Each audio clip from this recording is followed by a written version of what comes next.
Good morning. Praise the Lord. Blessing for nation ministry के नाम से मैं आपका भाई सैम क्रिश्चियन परमेश्वर ने दिए हुए आज के इस नए सुंदर दिन पर आप सबको प्रभु यीशु के नाम से जय मसीह की। आज हम पवित्र शास्त्र बाइबल में से प्रभु के इस वचन पर अध्ययन करेंगे। यिर्मयाह नबी की किताब उसका 17 अध्याय और उसकी 7वीं आयत।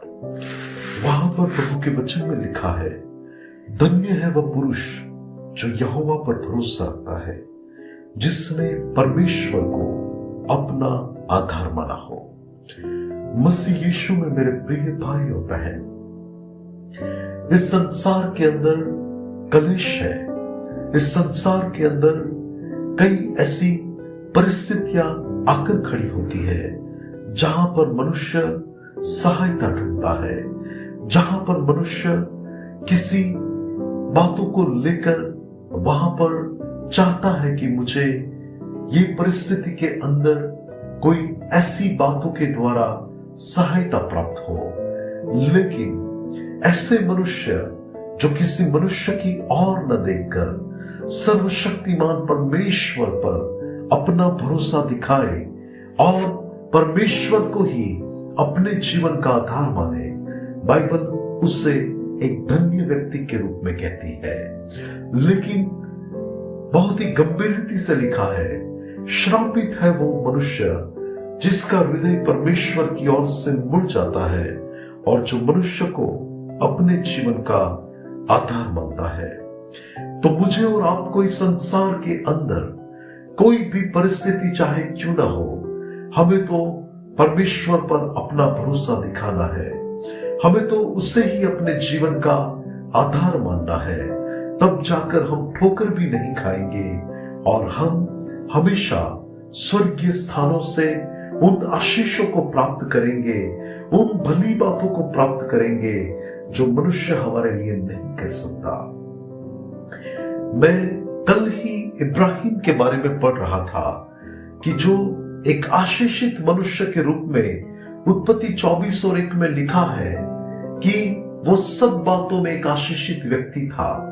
लेकिन उसका कारण ये था कि उसने अपने जीवन में, जब उसको उत्पत्ति 12 के अंदर बुलाहट मिली, परमेश्वर ने उससे कहा अपना सब कुछ छोड़कर, अपने वतन, अपने पितरों के घर को छोड़कर जिस जगह पर परमेश्वर उसे ले जाए वहां पर हो जाए। तब वहां पर उसने ऐसा नहीं सोचा कि अनजान राहों पर मैं कैसे चलूंगा।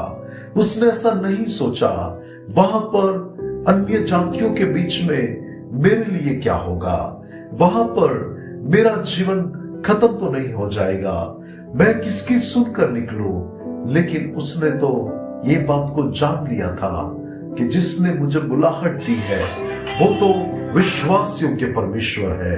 जिस परमेश्वर ने मुझे बुलाया है वो परमेश्वर तो मेरे लिए अद्भुत कार्य करने वाला परमेश्वर है। और उसने उन सारी बातों के अंदर उस परमेश्वर को ही अपने जीवन को आधार मानकर वो आगे बढ़ा और प्रभु ने उसे हमेशा एक आशीषित व्यक्ति के रूप में आगे बढ़ाया।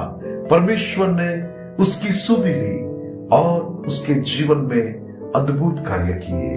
प्रभु ने अपने जीवन के वायदे को उसके जीवन में पूरे किए और वो पूरे हुए। उसका कारण भी यही था कि इब्राहिम ने परमेश्वर पर विश्वास किया था और प्रभु को अपने जीवन का आधार माना था। इसलिए तो उसके जीवन में बच्चे की आशीष की बात में भी असंभव संभव हो गया। उसके जीवन में उन प्रतिकूल परिस्थितियों में भी प्रभु ने उसके लिए आशीष को प्रकट किया। आज वही परमेश्वर आपके लिए भी अद्भुत और आश्चर्य करने वाली बातों को प्रकट करके आपको आशीष देना चाहता है। लेकिन जरूरी यह है कि हम प्रभु को अपने जीवन का मूल आधार जाने, हम परमेश्वर पर अपना भरोसा दिखाएं और तब जाकर हम प्रभु की महिमा को हमारे जीवन में देखेंगे। प्रभु आज के इस वचन के द्वारा हमें आशीष दे। आइए दुआ करते हैं। अनुग्रहकारी मेरे प्यारे स्वर्गीय पिता, आज के इस वचन के लिए आपका धन्यवाद। यीशु नासरी के नाम से मेरी प्रार्थना है कि प्रभु आप हमें हमारे जीवन के अंदर हर बातों में आपके ऊपर दृष्टि करने के लिए, आप पर भरोसा करने के लिए और आपके संग चलने के लिए सहायता करें। हमारा विश्वास हमेशा आप पर हो, यीशु के नाम से आमीन।